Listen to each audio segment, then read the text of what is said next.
Haleluya, firman Tuhan selalu baru setiap pagi bagi orang-orang yang hidup di dalam kasih-Nya, ya. Dan setia ketika dia ada di dalam masa-masa ujian, masa-masa pencobaan, ya. Nah, saudara, ketika orang lagi dicobai, ya, dia selalu berretorika biasanya pertama kali ya, biasanya. Kalau ada itu jarang. Masuk saya pun berretorika. Oh Tuhan baik, begini, begitu, begitu ya. Tuhan tidak akan mencobai kita. Wah, pokoknya semua, oh itu bagus ya. Tadinya, awalnya adalah kita sedang mengucapkan kata-kata positif. Tadinya, niatnya begitu kan. Tetapi setelah pencobaan itu nggak kelar-kelar, tambah berat, ya kan. Ketika orang bertanya, wow, mereka tahu gimana Pak Paul lagi terpuruk begini, ada yang menghibur, ada yang menghina. Baik, karena ada yang menghina dan lebih banyak yang menghina, maka akhirnya setiap kali ada orang bertanya, saya merasa diserang kan. Oh enggak, Tuhan selalu baik buat kita semua. Wah, begini, semuanya saya ngomong yang tetapi saya mengatakan itu bukan lahir dari hati yang percaya, tapi saya marah. Saya marah karena orang itu bertanya kepada saya, ya, dan saya merasa bahwa orang itu sedang menghina saya, beria-ria atas kejatuhan saya, ya. Dan biasa ya, kalau saya juga sering mendapatkan jadi itu bukan cuma saya, ya, tapi kebanyakan orang begitu. Dan kemudian setiap kali saya ngomong sama orang, wah ngomongnya baik, saudara, ya. Tuhan akan lepaskan aku pasti. Tuhan buka jalan. Setahun, 2 tahun nggak kelar, 3 tahun nggak kelar coba. Lalu jawabannya apa? Tuhan buka jalan? Enggak. Orang mulai bertanya, kakak saya bertanya, Andai Tolan bertanya. Saya mulai ya retorika, tambah kenceng retorikanya. Mereka kemudian juga menghakimi saya, ya. Saya juga mencari pembenaran. Kan kemarin pelajarannya begitu kan. Yang lagi nonton jangan menghakimi, yang sedang mengalami jangan mencari pembenaran. Saya dihakimi dan saya mencari dan akhirnya saya mencari pembenaran. Ya, kalau Ayub jujur ya, kamu ini berdosa begini begitu begitu anu. Kalau mau dihitung semua ya saya pasti ada dosanya. Simpel ya.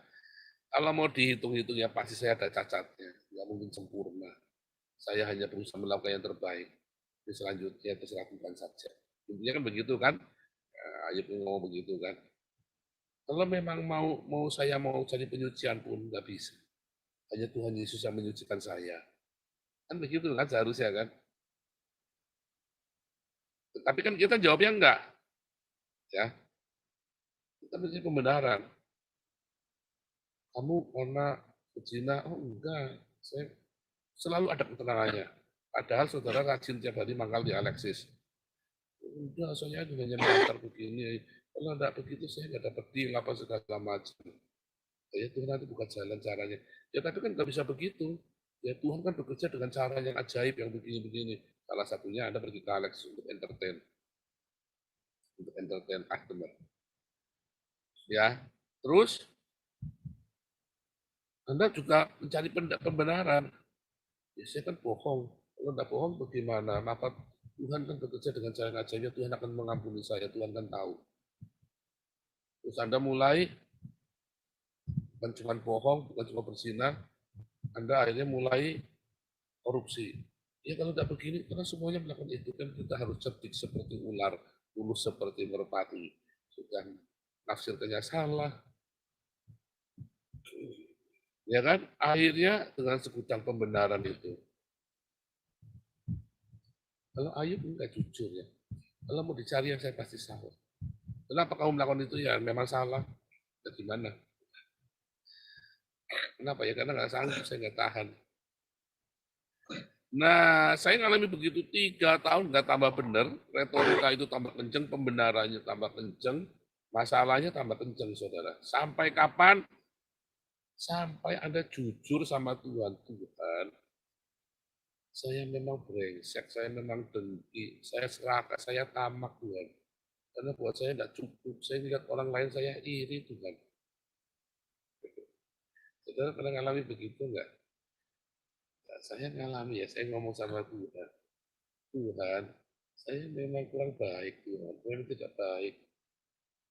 Harus apa Tuhan? Saya nggak tahu caranya. Ini tamu, ada customer. Saya nggak tahu caranya, akhirnya saya bisanya begitu. Saya dituntut ini, dituntut itu oleh perusahaan, saya udah nggak tahan. Saya nggak bisa keluar. Kalau saya keluar, pengeluaran saya sudah banyak, hutang-hutang saya karena saya boros sekali Tuhan.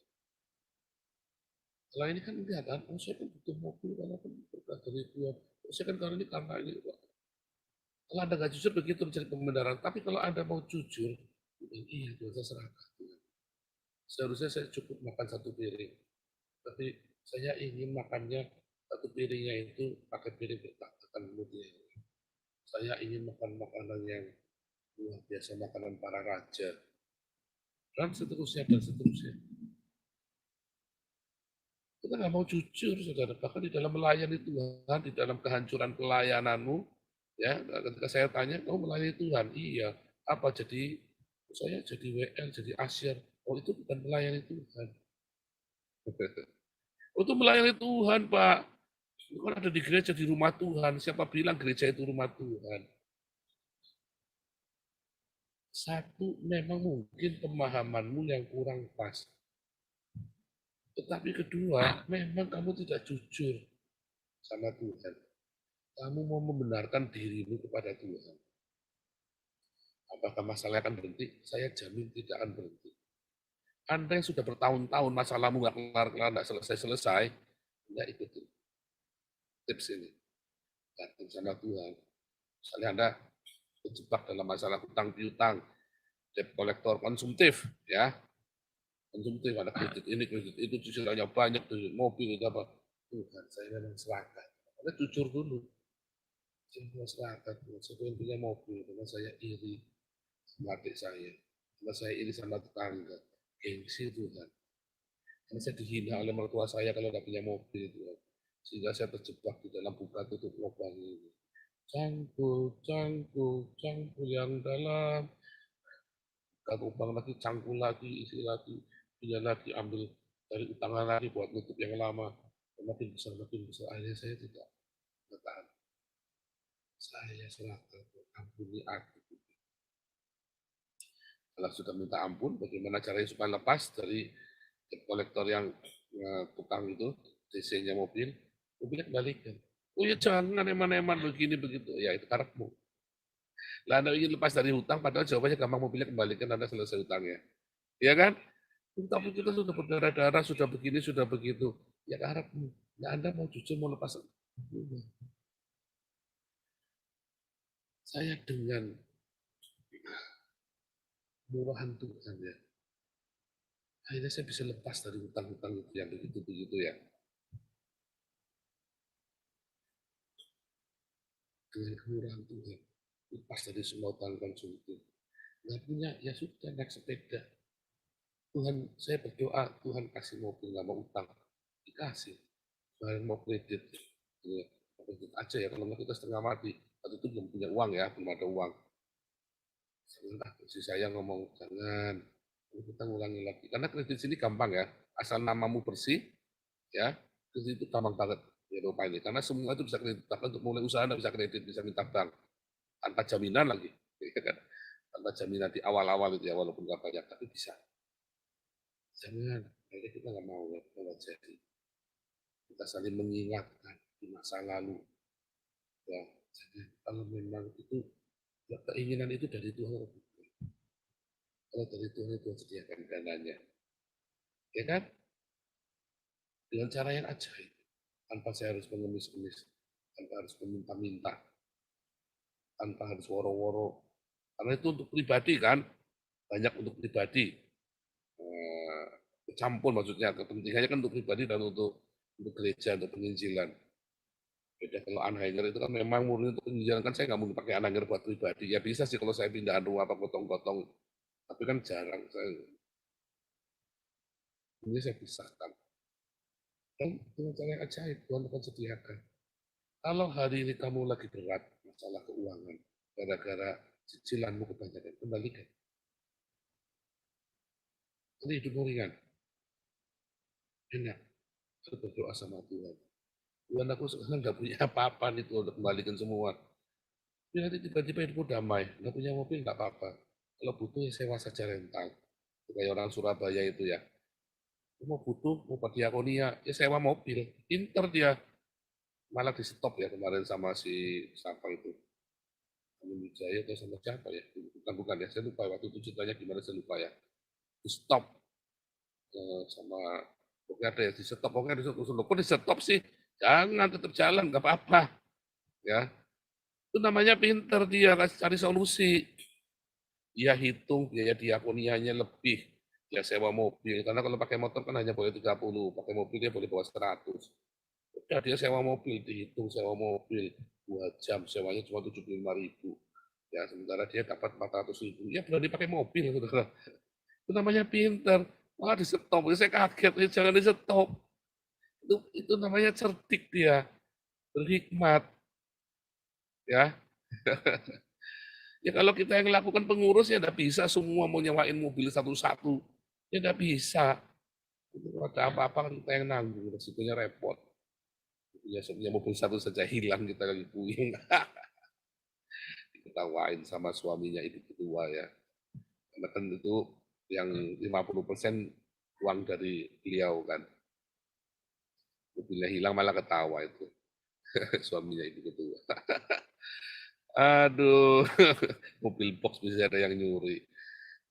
Sama ya, kalau Anda lagi menghadapi masalah keluarga, ya, ya tapi enak Tuhan berzina. Ya iyalah berzina memang enak, siapa bilang berzina nggak enak.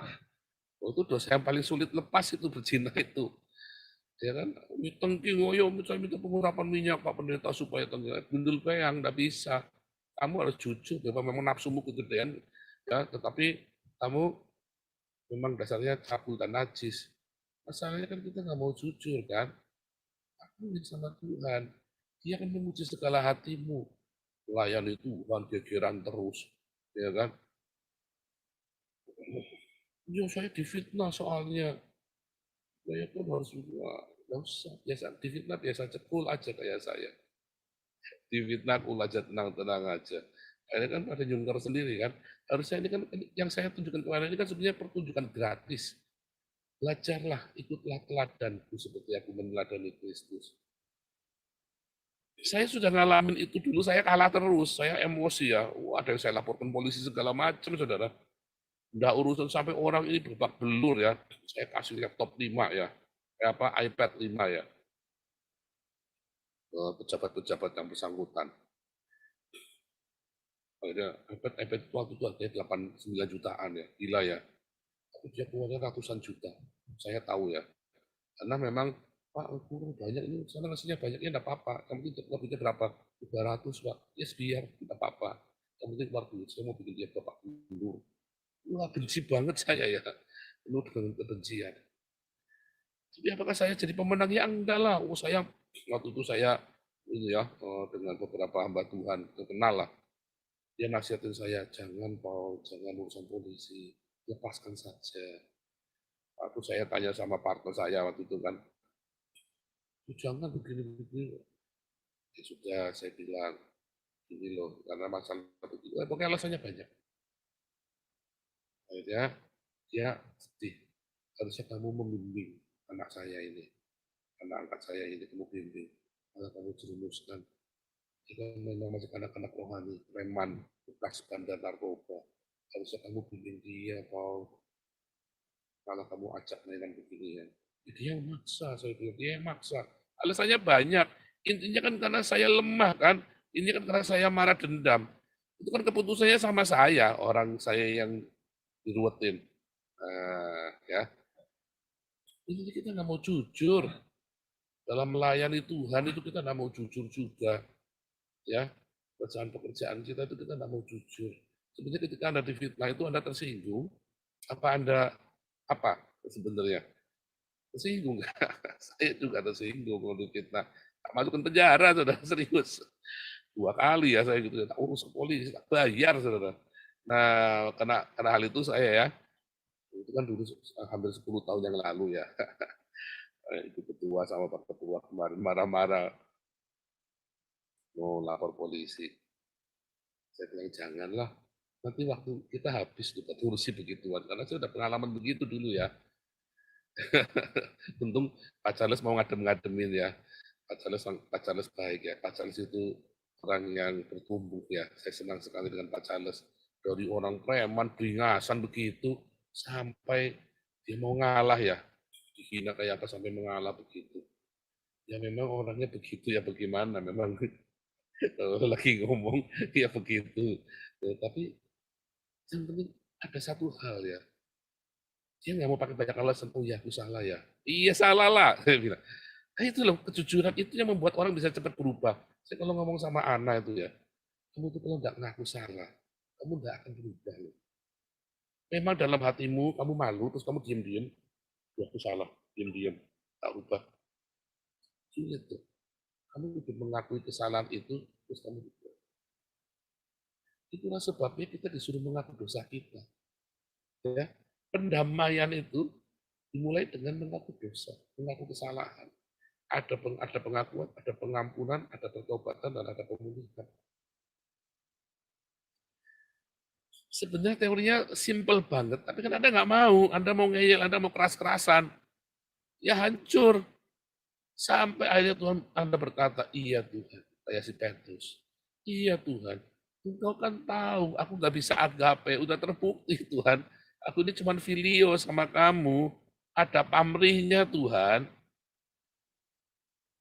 ya.